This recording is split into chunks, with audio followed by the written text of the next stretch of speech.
Keluaran pasal 23. Janganlah engkau menyebarkan kabar bohong. Janganlah engkau membantu orang yang bersalah dengan menjadi saksi yang tidak benar. Janganlah engkau turut-turut kebanyakan orang melakukan kejahatan, dan dalam memberikan kesaksian mengenai sesuatu perkara, janganlah engkau turut-turut kebanyakan orang membelokkan hukum. Juga janganlah memihak kepada orang miskin dalam perkaranya. Apabila engkau melihat lembu musuhmu atau keledainya yang sesat, maka segeralah kau kembalikan binatang itu.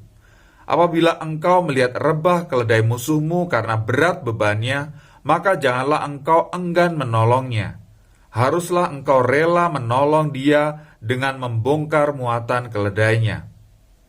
Janganlah engkau memperkosa hak orang miskin di antaramu dalam perkaranya. Haruslah kau jauhkan dirimu dari perkara dusta. Orang yang tidak bersalah dan orang yang benar tidak boleh kau bunuh, sebab aku tidak akan membenarkan orang yang bersalah. Suap janganlah kau terima, sebab suap membuat buta mata orang-orang yang melihat dan memutarbalikkan perkara orang-orang yang benar. Orang asing janganlah kamu tekan, karena kamu sendiri telah mengenal keadaan jiwa orang asing, sebab kamu pun dahulu adalah orang asing di tanah Mesir. 6 tahunlah lamanya engkau menabur di tanahmu dan mengumpulkan hasilnya. Tetapi pada tahun ke-7 haruslah engkau membiarkannya dan meninggalkannya begitu saja, supaya orang miskin di antara bangsamu dapat makan, dan apa yang ditinggalkan mereka haruslah dibiarkan dimakan binatang hutan. Demikian juga kau lakukan dengan kebun anggurmu dan kebun zaitunmu. 6 harilah lamanya engkau melakukan pekerjaanmu, tetapi pada hari ke-7 haruslah engkau berhenti, supaya lembu dan keledaimu tidak bekerja, dan supaya anak budakmu perempuan dan orang asing melepaskan lelah. Dalam segala hal yang kufirmankan kepadamu, haruslah kamu berawas-awas. Nama Allah lain janganlah kamu panggil, janganlah nama itu kedengaran dari mulutmu. 3 kali setahun haruslah engkau mengadakan perayaan bagiku.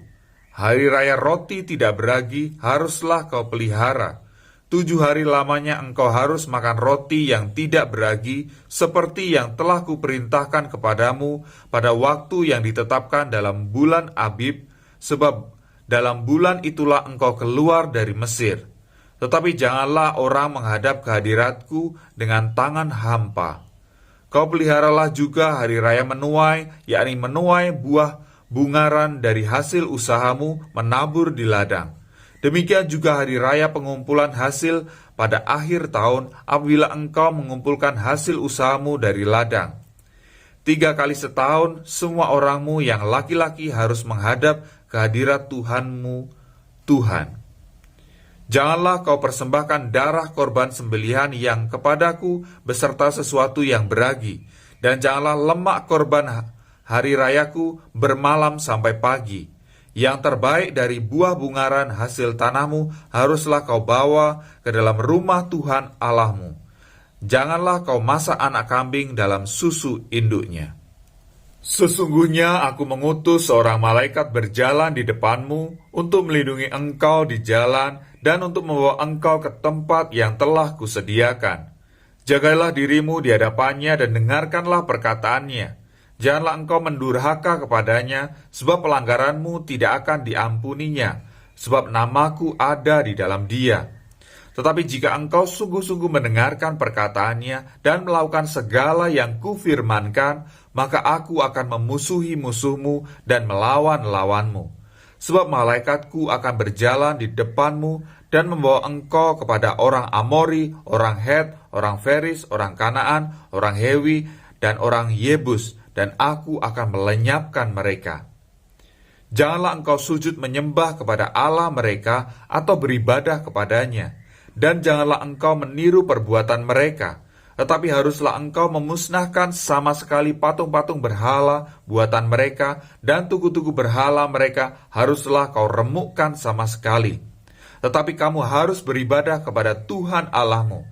maka Ia akan memberkati roti makananmu dan air minumanmu, dan Aku akan menjauhkan penyakit dari tengah-tengahmu. Tidak akan ada di negerimu perempuan yang keguguran atau mandul. Aku akan mengenapkan tahun umurmu. Kengerian terhadap Aku akan kukirimkan mendahului engkau. Aku akan mengacaukan semua orang yang kau datangi, dan Aku akan membuat semua musuhmu lari membelakangi engkau. Lagi Aku akan melepaskan tabuhan mendahului engkau, sehingga binatang-binatang itu menghalau orang Hewi, orang Kanaan, dan orang Het itu dari depanmu. Aku tidak akan menghalau mereka dari depanmu dalam 1 tahun, supaya negeri itu jangan menjadi sepi, dan segala binatang hutan jangan bertambah banyak melebihi engkau. Sedikit demi sedikit Aku akan menghalau mereka dari depanmu, sampai engkau beranak cucu sedemikian, hingga engkau dapat memiliki negeri itu. Aku akan menentukan batas daerahmu dari Laut Teberau sampai Laut Filistin, dan dari padang gurun sampai sungai Efrat, sebab Aku akan menyerahkan penduduk negeri itu ke dalam tanganmu, sehingga engkau menghalau mereka dari depanmu. Janganlah mengadakan perjanjian dengan mereka ataupun dengan Allah mereka. Mereka tidak akan tetap diam di negerimu, supaya mereka jangan membuat engkau berdosa kepadaku dengan beribadah kepada Allah mereka, sebab tentulah hal itu menjadi jerat bagimu.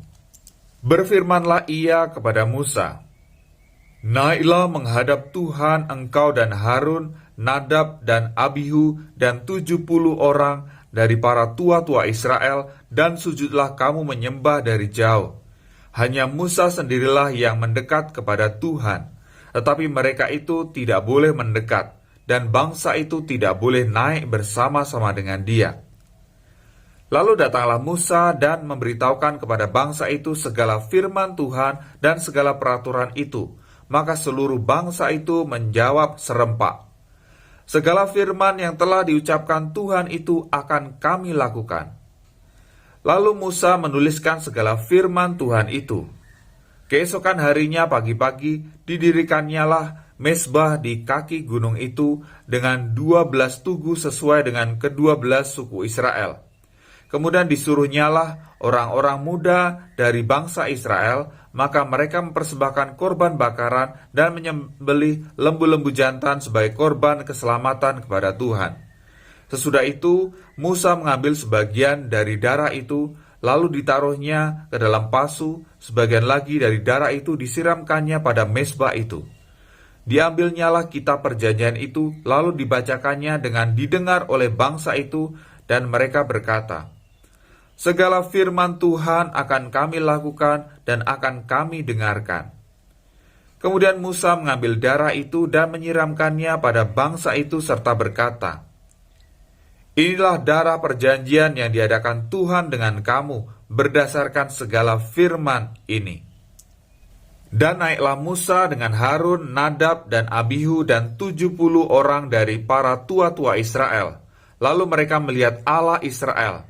Kakinya berjejak pada sesuatu yang buatannya seperti lantai dari batu nilam, dan terangnya seperti langit yang cerah. Tetapi kepada pemuka-pemuka orang Israel itu tidaklah diulurkannya tangannya. Mereka memandang Allah lalu makan dan minum. Tuhan berfirman kepada Musa, naiklah menghadap Aku ke atas gunung dan tinggallah di sana. Maka Aku akan memberikan kepadamu loh batu, yakni hukum dan perintah yang telah kutuliskan untuk diajarkan kepada mereka.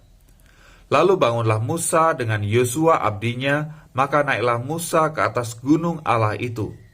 Tetapi kepada para tua-tua itu ia berkata, tinggallah di sini menunggu kami, sampai kami kembali lagi kepadamu. Bukankah Harun dan Hur ada bersama-sama dengan kamu? Siapa yang ada perkaranya, datanglah kepada mereka. Maka Musa mendaki gunung, dan awan itu menutupinya.